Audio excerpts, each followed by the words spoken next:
Now live on 10 Tampa Bay. Flood warning. Several communities threatened by rising rivers. Tonight, team coverage of the impact. Hunting for gas. Long lines back up traffic outside of gas stations. Tonight, the help that's on the way. Plus, devastated by Milton. Local beaches take another hit. Team coverage of the aftermath and recovery. Keeping you informed, prepared, and connected. You're watching 10 Tampa Bay. Hurricane Milton changing our coast and forcing communities to rebuild. You're watching Nightside. I'm Courtney Robinson. And I'm Dave Wagner. The Category 3 storm made landfall on Wednesday at 8:30 p.m. near Siesta Key. The storm inundating communities with water. Its fierce winds toppling trees and leaving homes in pieces. Tonight, Hurricane Milton is responsible for at least 16 deaths, 6 of them right here in the Tampa Bay area. We have live team coverage tonight of the damage left behind in Milton's wake, just 2 weeks after Hurricane Helene devastated communities. The impact stretching from inland communities to the coast and to gas pumps across the Tampa Bay area. First tonight, rescues as rivers rise. The Hillsborough County Sheriff's Office was out again today, helping people stranded in floodwaters. This is video of the moment they rescued a 91-year-old woman who is trapped in her home in Lithia. 10 Tampa Bay's Angelina Salcido is live in Lithia tonight, where deputies have that road blocked off. And Angie, they are concerned about the river rising even more tonight.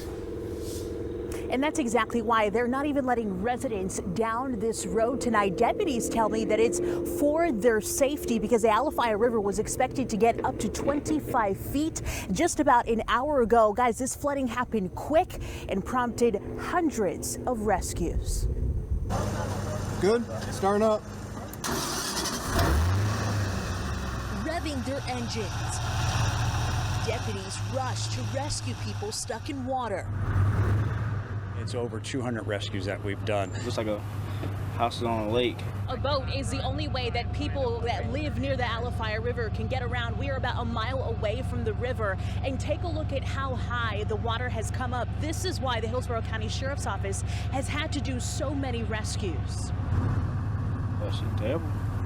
Ain't no good. I didn't think it can be like this, really. Aaron Sizemore and his twin brother left navigating through this after evacuating to Orlando to avoid Hurricane Milton. We noticed, the Alafia was already getting high, but we weren't really thinking about it. And then we came back around 12 or 1 o'clock, about knee deep. So I just got all the important stuff and just left. But some people stayed. 16 inches of rain put the river in major flood stage. Pretty much, if you live here, you gotta kind of accept it. It just sucks. I mean, just drew the short end of the straw. Now, just talking to people earlier today, you can feel their overwhelming sadness because this happened and a lot of people just find themselves stuck. Now, the Sheriff's Office does want to stress that if you are back there and you feel like you need help or you know someone that's back there and they need help, you can call them ASAP. Of course, the next worry for these people is what this is going to look like after the water recedes. We're live in Lithia. Angelina Salcido, 10 Tampa Bay. Angie, thank you. Right now, evacuation notices are in place for people who do live in low-lying areas of Pasco and Hernando counties as well. Hurricane Helene saturated the ground, and now Hurricane Milton has the rivers and lakes spilling into roadways and neighborhoods. 10 Tampa Bay's Hannah Deneen is in Elfers in Pasco County tonight. And Hannah, they have seen historic flooding. Yes, teams here in Pasco County rescued more than 200 people from flooding over the past few days. Many of them were in neighborhoods right here in Elfers, where, as you can see, roads are still blocked off tonight, where that flooding is still present. Neighborhood streets turned into riverbeds. Parts of Pasco County's Elfers community, which runs along the Anclote River, taking on historic flooding. I mean, it came up so fast. I mean, there was no letting people know. I mean, it came up fast. Amy Gerhardt's Elfers home is among those that flooded. Everything is pretty much ruined, destroyed. Roughly 30 miles east in the Zephyr Hills region. So you don't see this every day. There's also significant flooding. County officials say several people were forced out of their Silver Oaks neighborhood today. And just north in Hernando County, as restoration and cleanup begins, the Withlacoochee River is quickly rising. Really, please monitor those floodwaters carefully and make sure you know the elevation of the roads between you and safety. You certainly don't want to wait till the last minute to evacuate. Officials urge while Hurricane Milton has passed, now is not the time to let your guard down. The Withlacoochee River is expected to continue to rise through the weekend, peaking early next week. A bit of good news for the community here in Elfers, though. It does appear the Anclote has peaked and it has begun to inch down just a bit, but still a far way from this community returning to normal. Live in Elfers, Hannah Deneen, 10 Tampa Bay. Sandbag sites are reopened amid river flooding in several counties, and depending where you go, you may need to take your own shovels. So here's a look at counties opening sites in our area. There are a few locations offering bags, but you do want to check the hours of operations for a site near you. You can find those hours and a full list of locations posted for you right now on the free 10 Tampa Bay app. More than 1.9 million customers across the state are still without power tonight. Most of those outages in the Tampa Bay area. Major electric companies today sharing when you might expect to see the lights come back on. Duke Energy announcing Citrus, Hernando, Highlands, and Polk can expect restoration by midnight Sunday and Tuesday at midnight for Pasco and Pinellas. Florida Light and Power says it's targeting 90% restoration by the end of the day Monday. Tampa Electric has a midnight Thursday goal to get majority of its customers back up. The company says tomorrow more than 6,000 out-of-state utility workers are coming from as far away as Canada, setting out on a 16-hour shift to restore. This weekend, the city of St. Pete will open 3 comfort stations. You can go to Frank Pierce Child's Park or Roberts Recreation Center. These stations will have essential supplies, bottled water, tarps, storage bins, and cleaning kits. And you can also use the stations to charge your phone and other devices. The city of St. Pete says locations may change next week as power does come back on. Many drivers facing long lines for gas, but Port Tampa Bay says more fuel is on the way. 45% of the state's supply comes in through that port. There was a power problem, but now all 7 fuel terminal operators have power, so you should start seeing more trucks delivering to gas stations. At our port currently, we do have adequate fuel supply, and we expect to have and hope to have additional fuel ships coming tomorrow when we hope that our waterways will reopen. And those long lines tested the patience of many people today. Yeah, many tell us they were trying to get back home after evacuating east. 10 Tampa Bay's Miguel Octavio joins us from Lakeland live tonight. And Miguel, it was bumper to refill at those pumps. Courtney, there was a lot of tension. People either needed the gas to get home or pick up supplies for their now flooded homes. Authorities even got calls over arguments at the pumps. It's just mayhem, you know. Every minute worth the 2-hour wait. We gotta bear with it until things get back to normal. For Phil Fortin of Lakeland. I was kind of wondering what was going on up the road. The shoulder of US 98 was a gridlock as people waited for gas. People hanging out their windows, you know, yelling at everyone. Some had very little left. We running on faith, baby. Every gallon of gas brought relief. Oh, really good. Just grateful. I don't have many options. Others couldn't understand how we got here. I just think it's that the government's not having everything taken care of. Let's find some gas. Meanwhile, those like Levi Duran took matters into his own hands. I've never experienced this. And feet. He had to walk for gas as his car sat empty. Man, it's kind of a struggle, man. It's kind of annoying. But you know, it is what it is. The state says thousands of gallons are going out and coming into the state. But drivers here want to see results. I honestly think everybody should have been better prepared, yes. Now this morning, GasBuddy found at least 73% of stations in Tampa and St. Pete did not have fuel. Experts say it could take at least Tuesday or Wednesday for these gas issues to be resolved. Live in Lakeland, Miguel Octavio, 10 Tampa Bay. Miguel, thank you. Tonight, Tampa International Airport is up and running after being damaged in Hurricane Milton. I want to give you a look at the damage Milton left behind there. It's going to take some time before things get back to normal. Today, more than 100 flights were canceled, more than 130 delayed. And this is the look at the damage to Sarasota Bradenton International Airport. The roof came off of Concourse B. The airport will now reopen Wednesday morning at 9. St. Pete Clearwater International Airport will resume flight operations tomorrow. Rental car companies are already back in business. Getting a look at Anna Maria Island. Homeowners returning to assess the damage for the second time in 2 weeks. In just 3 minutes, we take you there live. Plus, recovery on the Barrier Islands. A community devastated by Helene hit again. Why some neighbors are feeling a sense of relief. Keeping you informed, prepared, and connected. You're watching 10 Tampa Bay. Well, when we started tracking Hurricane Milton, Treasure Island had just begun the recovery process after Hurricane Helene. A devastating storm surge made it one of the hardest hit areas. As Luke Cleary explains now, many people worried Milton would bring more of the same.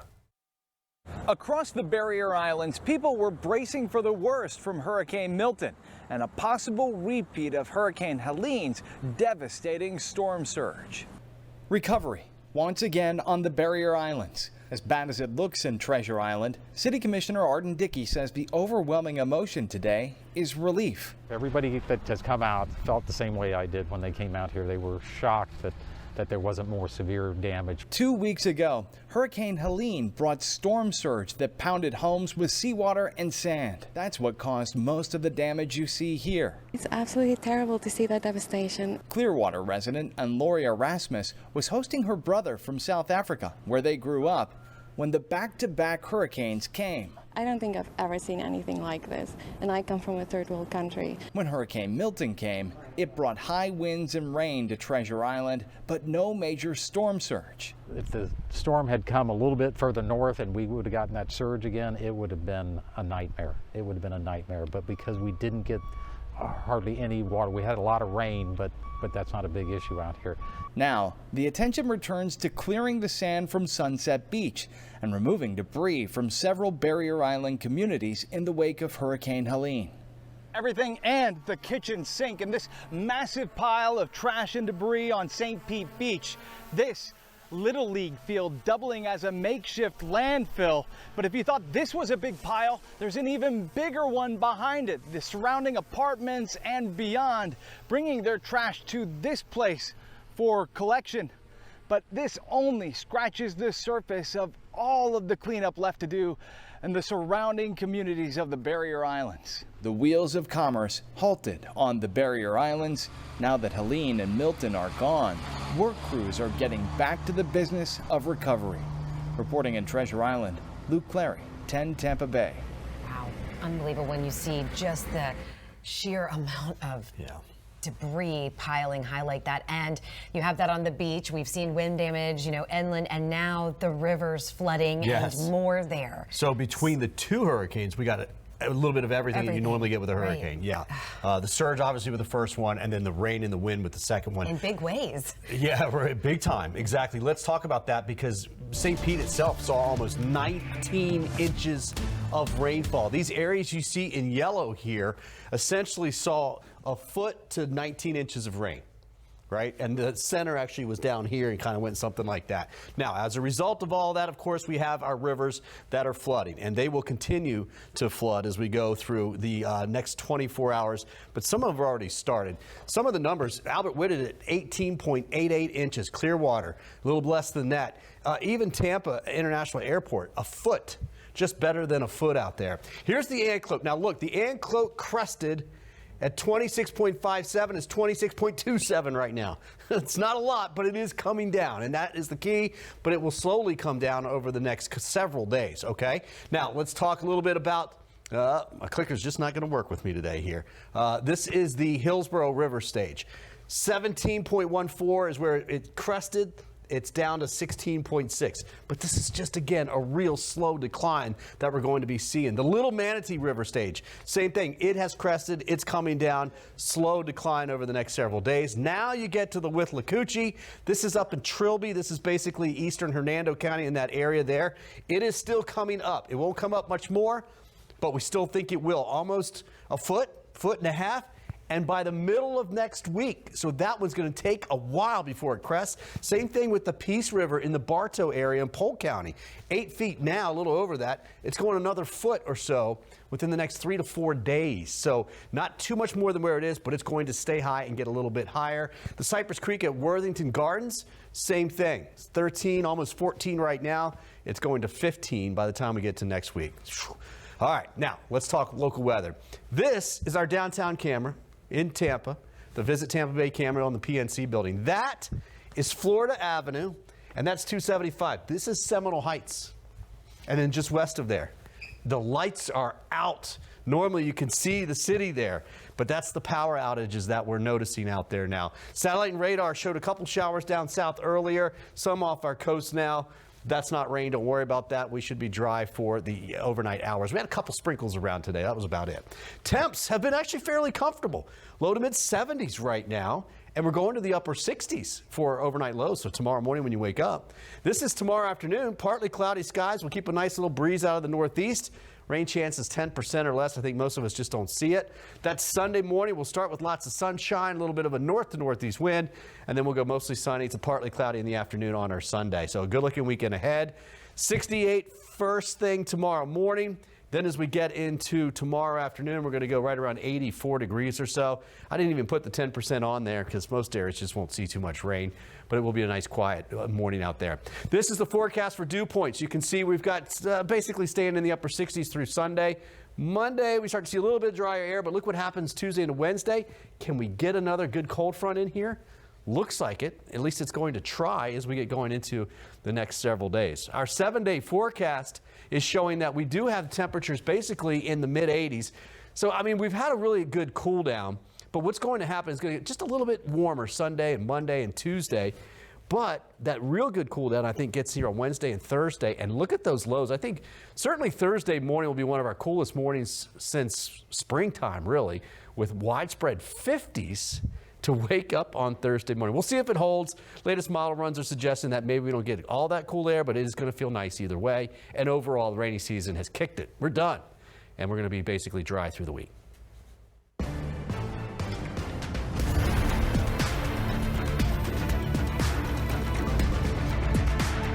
It's been 7 years. Now, Mary Simpson is finally back home, but hundreds are still waiting for rebuild. Why they say a state-run program is wasting your taxpayer dollars. On 10 Tampa Bay.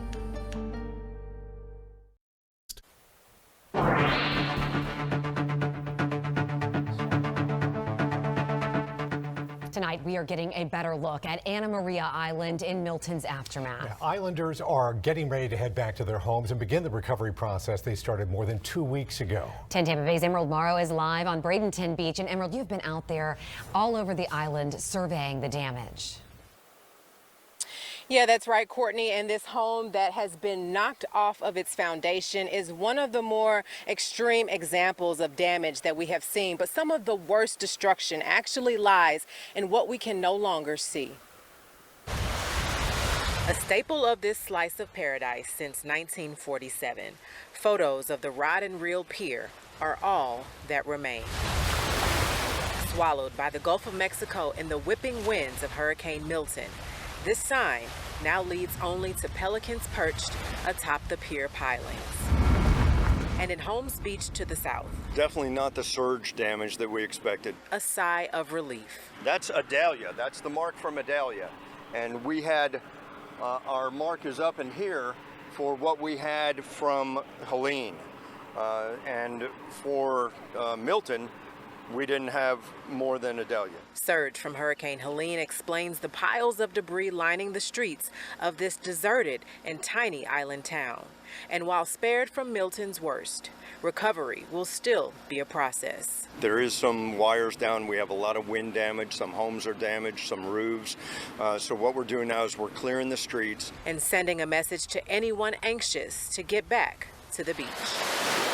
We don't need you out here right now. We don't want you out here right now. We love our visitors. We love our vacationers, but this is not the time to vacation. This is not the place to vacation. We want you to allow us to clear up our roads, clean up our infrastructure, get our homes back in order, and then we will welcome you with open arms. Ryan back out here live at Bradenton Beach. Traffic is going to open to the area at 7 o'clock in the morning. However, on Holmes Beach and Anna Maria, they are only going to open things up for residents and businesses starting at 8 a.m. Water is back on, but power and cell phone service has still not fully been restored. Reporting live in Anna Maria, Emerald Morrow, 10 Tampa Bay. Emerald, thank you. Recovering as a community, a local nonprofit lending a helping hand in a hard-hit neighborhood. In just minutes, how you can help recovery efforts and where to find help of your own.